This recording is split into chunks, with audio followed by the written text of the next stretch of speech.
ন্যায় বিচার মানে উভয় পক্ষের জন্যই ন্যায় বিচার।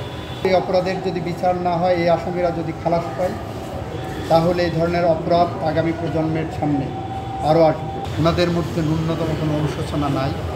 এতগুলো জীবন ঝরে গেছে, এতগুলো মানুষ পঙ্গু হয়েছে। বাংলাদেশ তার গণতন্ত্র হারিয়েছে, বাংলাদেশের মানুষ মানবাধিকার হারিয়েছে, ভোটের অধিকার হারিয়েছে। এর জন্য এই আসামিদের ন্যূনতম কোনো অনুশোচনা নাই। ন্যায় বিচার মানে উভয় পক্ষের জন্যই ন্যায় বিচার। বাইরে কেউ কেউ বলছেন আসামিরা ন্যায় বিচার পাবে কিনা, এই 1400 মানুষ হত্যাকাণ্ডের শিকার হয়েছে, তারা ন্যায় বিচার পাবেন কিনা, 30,000 মানুষ পঙ্গুত্ব বরণ করেছেন, তারা ন্যায় বিচার পাবেন কিনা, এটাও কিন্তু ন্যায় বিচারের মানদণ্ডে একটা প্রশ্নবোধক।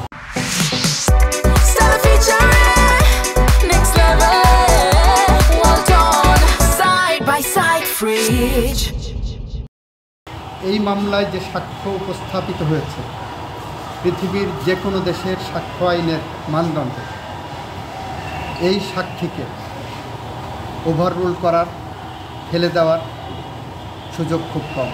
দালিলিক, মৌখিক, সার্কামস্টেন্সিয়াল সমস্ত ধরনের সাক্ষ্যের ভিত্তিতেই প্রসিকিউশন পক্ষ বিয়ন্ড অল রিজনেবল ডাউট প্রমাণ করেছেন যেই অপরাধ সংঘটিত হয়েছে এবং এই অপরাধের সাথে সম্পৃক্ত এই আসামিরা।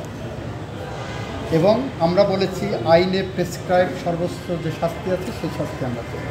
আমি যদি এই অপরাধের বিচার না করতে পারি, তাহলে কবি হেলাল হাফিজের ভাষায় উত্তর পুরুষের বিরূপা পুরুষের উপমা হয়ে থাকবো আমি বলেছি এই অপরাধের যদি বিচার না হয়, এই আসামিরা যদি খালাস পায়, তাহলে এই ধরনের অপরাধ আগামী প্রজন্মের সামনে আরও আসবে।